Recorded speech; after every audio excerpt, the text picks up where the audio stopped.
Show jumping her way around the world, they broke the mould with Andy. You're not going to want to miss any of these stories.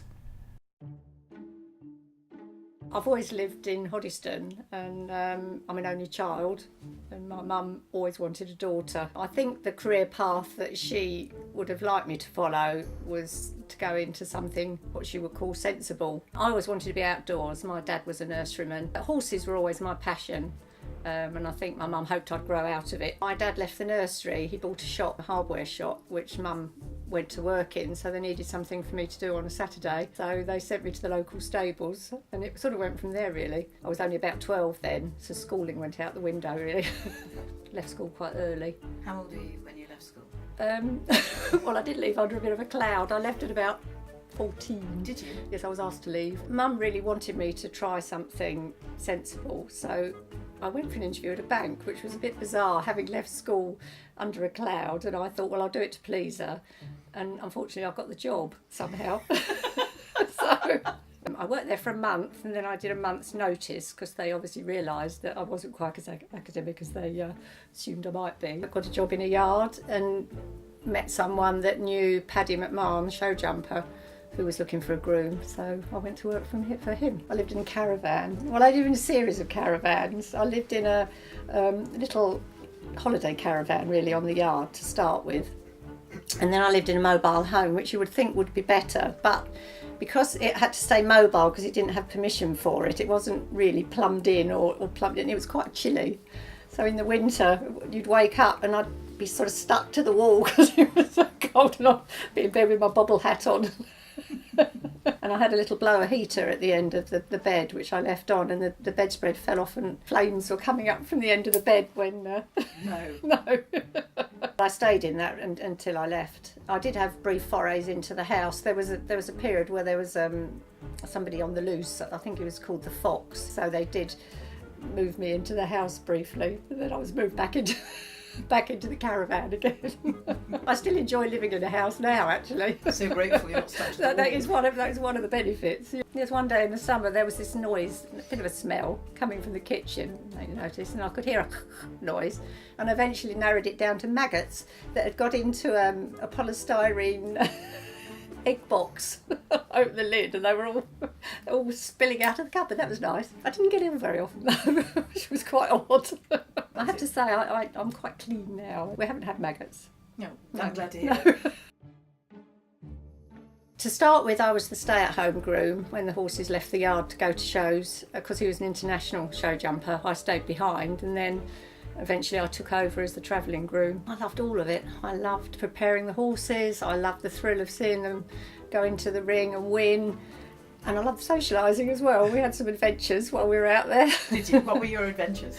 Or can you not repeat them? Well, some of them. There was a time in Berlin, we went to the Berlin show and we had to go through the Eastern Corridor because the wall was there then, and we broke down. The Russian police came. I was driving the wagon at the time, and they made us line up outside the lorry with our passports with guns on us, and so I'd recently gone from long hair to short hair, so they weren't very keen on my picture. So they eventually took our passports away and escorted us off the motorway to a farm. We had to stay there with the horses, and we were reported as missing because they didn't know at home where we were. But we had a lovely time. That must have been quite frightening for people at home. Quite traumatic for my mother, I now realise, but it didn't really occur to me at the time. No, because you were on the farm. Yeah, I was on the farm having a laugh. It's just in my blood somehow. I have a connection with them. At the time I was working, I worked for him for 10 years. Most girls sort of want to get married and have babies. That wasn't on my agenda at all. I didn't imagine that I would ever marry and have children. I enjoyed the variety of working for him. Because he was an international, we went somewhere different all the time. We went to Libya and places like that where you wouldn't normally go, perhaps. I work part-time now in a hardware shop, just for fun really, because I enjoy people. I like being around people and banter. And How old are you? I'm 61. I think the time's probably coming now to pack it in. We've got a couple of horses that I keep with a friend, and it'd be nice to have a bit more time to do a bit of travelling again. I don't want to sit around and grow old. And I gave up my time. I loved the children. I can't imagine why I thought I might not have children. I can't imagine not having them. My time was devoted to them, so I think for my husband's sake it's nice to have a bit of time with him now. He got pushed to the back a bit. We're fair weather riders now, we don't ride in the rain. I used to have to ride in every weather condition going, and I don't do that anymore. What's the favourite bit of riding? Is it the speed? Is it the freedom? No, it's I don't know, it's just being on them, just sitting on the saddle. It's not the speed, it's not about the speed. We just walk, we don't do a lot if they're a bit sore or things. It's just being on them and with them. It's very therapeutic. I lost my mum last year, and I think they saved me really, being able to go up there. Mr. Patch. Mr. Patch was another rescue. This was when I was working for Paddy. Paddy had gone to the vets to pick up some medicines for the horses, and he came back and he called me over to the car and he said, I've got something in the car that the wife's not going to be pleased about, but I couldn't leave him there. And there was this dog, Jack Russell, sitting on the back seat begging, other elderly one. And he said that when he went into the vet, he said, look at this, I've been told to put this to sleep. And he was sitting on the operating table like that because he was being a bit naughty with the lady dogs. He was a stray, the owner had died, and he was rampaging around the villages, driving everyone mad. So he couldn't leave him there. So Paddy brought him home and I had him. And he had terrible halitosis with about 3 teeth. I loved him. One day I had a day off and I was coming back home to see my parents, and I reversed down the lane in the car and I felt a bump. I don't know what that is, and I went forward. And there it is again. And when I looked in the mirror, there was Mr. Patch laying luckily in the soil, and he'd sort of been pushed into the soil like Tom and Jerry. He sort of came out and left an indent of a Jack Russell. We called him One Hung Low after that.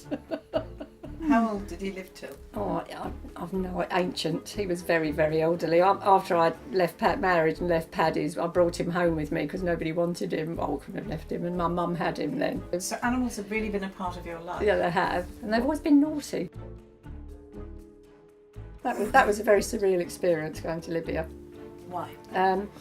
It was the first year that girl grooms were allowed to go because of how women are out there, and then the year after that was when the embassy siege happened and they didn't send a team at all. So I'm glad I went, but I wouldn't have wanted to go again, I don't think. It was in the desert, and they'd imported grass from Australia for the arena, so that they had all beautiful grass, all irrigated. The horses were in his stable complex and we were in a sort of cockroach-ridden dormitory, so we all slept with the horses because they were air conditioned. We flew in on Libyan Airlines, which was quite odd as well. Well, it was quite rickety, and inside there were lots of repairs you could see, and the horses were put in crates. At Stansted, we were on the runway with the horses, and they were put in crates and put in a hydraulic and then pushed onto the plane, and we stood on with them. When we got to Libya, there was a forklift truck and came, pushed the crates on. We had to stand on the arms of the forklift truck to come down. And now that would worry me. Then it was just an adventure. It didn't occur to me at all that it was worrying. Mum and Dad liked coming to the shows. One time they came to one of the shows at Wembley, and I was working quite late, and they came to take me out for something to eat, and I wasn't ready. So one of the other riders took them into her lorry while they were waiting for me, and when I'd finished, I said, well, where's Mum and Dad? And I thought, well, they're in the lorry, and they were both drunk. Both pissed. My dad rolled down the steps and Mum behind them went home. Oh, my mum was a bit of a tinker. She had a brilliant sense of humour. She wanted to be young. She wouldn't grow old gracefully either. She was 95 when I lost her, and she still had a full face of makeup. She used to buy Britney Spears perfume and things like that, but unfortunately she didn't really have a sense of smell, so she would overspray. And you'd come out of this haze. Oh dear, don't get near Nanny. She's been spraying. All the kids would start sneezing. Because before that it was Estee Lauder, because it was called Youth Dew. That was oversprayed, which was worse really, because it was quite strong. Being an only child, my mum was particularly protective. I think she was quite an anxious person. She and her father was anxious about her, and so she was extra anxious about me. And I didn't quite turn out the frilly little make dresses that she was hoping for, because that is her. She was a very gentle person who liked sewing and that sort of thing, and I just didn't. And but she let me leave home, she let me do all those things, and I was travelling, she didn't know where I was, there were no phones, it would be weeks sometimes that I couldn't contact her. Always tried, I used to reverse the charges in the phone box all the time, but she never ever let me know. She never made me feel guilty for doing it, and I didn't appreciate it until my children grew up and left home and got their places that weren't particularly near home. And I really didn't want them to do that. I really wanted them at home. It was very hard for me not to I probably did put it on them a little bit, sort of made them feel guilty for not being at home, but she never ever did that to me, and I didn't appreciate it really at the time, I don't think. I mean, when I went out at night, I had a few unsavoury boyfriends, I think I was testing them probably. I mean, they were so soppy, they never used to make me do homework, they never told me off, I've never ever was smacked ever. And I don't think she never did neither of them raise their voices to me, when perhaps they should have done on occasion. And I went out with a chap who lived in Enfield, who drove a lemonade lorry. And I brought him home once, and he looked round, he said, "Oh, nice place you've got here, Gov," to my dad. And I could see them sort of wincing slightly, never said anything. When I stopped going out with him, Mum said, "Oh, I'm glad you're not seeing him anymore." But they never said it, which probably would have prolonged it if they had. And then one time I came in really late, and I crept up the stairs, and I crept along to my bedroom, and then there was 3 o'clock in the morning, came out of the bedroom. They were singing to me, just to let me know that they knew how late I was. Thought I got away with it. But they used to sing to each other at night. And one time they downsized their house and bought a flat, and it had a big picture window that looked out onto the road. And when they closed the curtains every night, they used to bow and say, "Show's over, curtain down." And she said one day, she said to my dad, "I'm having a party." And he said, "Oh God, what for?" And she said, "It's all right, I'm only inviting you." And she sent him an invitation, and they dressed up and danced. My diary, because I have lots of things going on that I'm likely to double book or forget. So you don't stop now you're 61? No, not very often. No. I don't want to.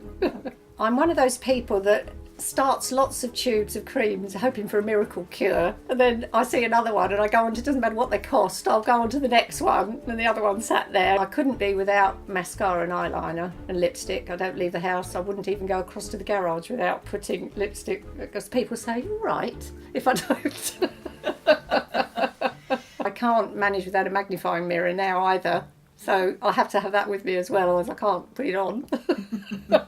Well, I was naughty because it was sort of the 70s, and sun cream wasn't really promoted at all then. And my mum never spoke to me about skin. She always had a really good skin, but she didn't tell me to moisturise or anything like that. Though I guess I didn't really live at home much from 17. And I used to put coconut oil and things on and fry, going on the beach or out. And all the time out with the horses, I never protected my skin at all. Used to burn and peel and burn and peel. Peeled down too far, I think now. I don't know when it happened though. It was almost overnight I noticed that my face had melted. I met him when I was about 15. He was going out with my cousin. And he loved motorbikes. I was the opposite. It was skinheads and greasers then. So I was a skinhead and he was a greaser. So really, we should have fought each other. But I always wanted to go on a motorbike. So he said he'd take me out on the motorbike. So he did, and he decided he'd go at 100 on this motorbike with me with no helmet on. And I had long hair at the time, so it took about 6 months to get the knots out of my hair to explain to my mum why I looked like I'd got a beehive on my head.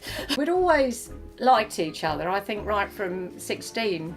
I liked him, but I had a career to follow, and he was going out with my cousin, and it just didn't happen then, and I moved away, so I didn't see them anyway. But I used to keep in touch with through Mum, not through him. Yes, so I took on this small boy and I knew nothing about children at all. In fact, it was him that proposed, because I was with them round at their house after we met, and he sat on my lap and said, "Are you going to be my mum?" So Mike didn't really have a choice. I thought, go on then.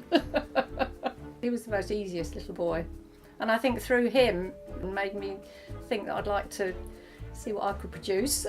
And we didn't want to wait long, because Neil was, well, he was 10 by the time Paul was born, so we thought we ought to try fairly soon if we were going to. Had 2 more. I can't imagine life without them. I don't know whether it's a mantra, just but not let life get you down, really. I think, sorry, I get... I do this. Go on. Life's too short to be. Just don't hurt people. Just be happy. I did go at the drop of a hat. Just Sobbing. I don't do sad. Life's too good. Everybody's life, whatever it is, however much you've got, I haven't got. Life's good. When I got married, I was 30 when I got married. Me too. And she said, "Oh, I'm so glad you're getting married in white for the right reason." Well, my dad nearly fell off the chair. She thinks I've got to 30 without any of life, especially living the way I lived. There were no boundaries really, because I was only had myself. Not that I was awful. I was living, travelling all the time with top sportsmen, Hello. and we all know what they're like. But Complete freedom. past my mum, but my dad was chuckling. I could hear him chuckling. He always knew. But I could never have lived with Mike. I couldn't have lived with. I had to marry him because I couldn't upset Mum. Mum would have been absolutely devastated if I'd lived with him. I mean, I used to go around to his house. Somebody had his own home with his son, and I'd have to creep back because I'd have to be at home in the morning. Of course. And I was 30. Nice. Who were I to disillusion her?